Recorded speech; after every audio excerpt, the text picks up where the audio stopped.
혹시 중요한 일 앞두고 배가 아파서 계속 화장실 가느라 스트레스 받으신 경험 있으실까요? 차가운 음식만 먹으면 설사해. 아침에 밥만 먹으면 화장실 가. 과민성 장 증후군 때문입니다. 과민성 장 증후군은 왜 생기냐? 그 원인이 아직까지 명확히 밝혀지진 않았지만 여러 가지 가설이 있습니다. 장내 미생물이 불균형을 이룰 때, 아니면은 내 장의 과민도가 올라가서 위장 운동에 문제가 생겼을 때, 아니면은 장과 뇌가 연결돼 있다고 하거든요. 그래서 스트레스 컨디션이나 기분 변화에 따라서 이런 증상이 생길 수 있다라고 알려져 있습니다. 실제로 우울증이나 불안 증상이 있는 분들한테서 과민성 장 증후군 증상이 조금 더 흔한 편이고요.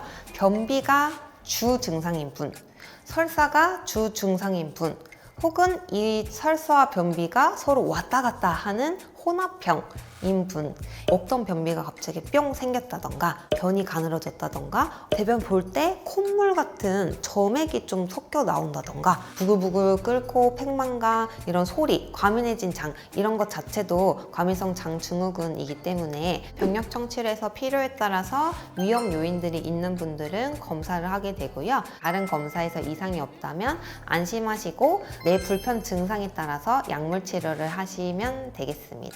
변비가 있다면 변비약, 배변 완화제를 드시게 되고, 설사를 하는 경우에는 지사제 종류를 먹게 됩니다. 진경제나 장 운동을 컨트롤하는 여러 약제들이 있거든요. 그런 약을 꾸준히 복용하면서 장 운동이 과민해지지 않도록 조절하는 방법이 있습니다. 배가 많이 빵빵해지고 그 가스가 대장으로 이동하면서 대장을 자극하고, 그런 분들한테는 장내 미생물을 정리할 수 있는 약을 처방해 드립니다. 흡수되지 않고 장에만 작용하는 항생제가 있어요. 과증식한균을 조금 줄여서 장내 미생물 환경을 좀 변경해주는 그런 형태로 치료를 해도 과민성 장이 좋아지는 경우들이 있고요. 진경제나 변비 설사 이런 약으로도 컨트롤이 안 되는 분들이 계세요.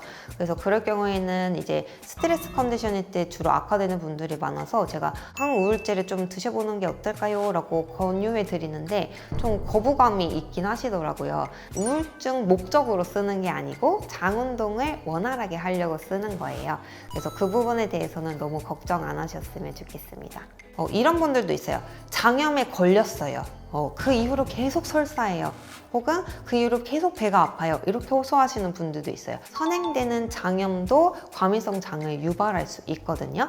그럴 때 특히 유산균을 드시게 되면 증상 완화에 큰 도움이 됩니다. 먹는 음식이나 아니면 생활 습관이 조금 불량해서 내 몸에 있는 유익균이 조금 많아야 되고 유해한 균이 좀 적어야 되는데 그 비율이 조금 이상해지면서 과민성 장을 유발하는 경우들도 있거든요. 맵고 짠 음식, 엽떡, 불닭, 그다음에 음주랑 같이 그런 음식을 드시는 것들은 반드시 피하는 게 좋습니다. 과민성 장 증후군이 의심되는 환자분들한테 저는 저포도매 식사를 권장해 드리는데요. 위에 좋으니까 양배추 진짜 많이 드시거든요. 아스파라거스 이런 종류들도 고포도매 식사에 속하기 때문에 불편 증상이 있을 땐 피하는 게 좋습니다. 그리고 과일 중에 아삭아삭 소리 나는 사과나 배 이런 종류도 증상 악화를 유발할 수 있는 음식이고요.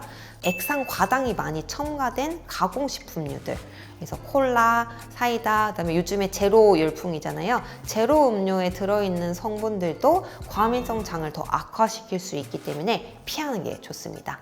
과민성 장 증후군은 암이나 궤양성 대장염, 크론병 이런 대장 질환으로 발전하는 질환이 아닌 기능 장애이기 때문에 평생 가지고 계셔도 큰 문제가 되진 않습니다. 그리고 대부분의 환자분들이 증상을 겪고 있지만 수년 동안 건강 상태는 크게 변화가 없거든요. 그래서 그 부분에 대해서는 너무 불안해하지 마시고, 빈혈이 생겼다거나 혈변이나 흑색변, 체중 감소 등이 동반됐을 경우에는 다른 질환을 감별하기 위해서 검사가 꼭 필요합니다.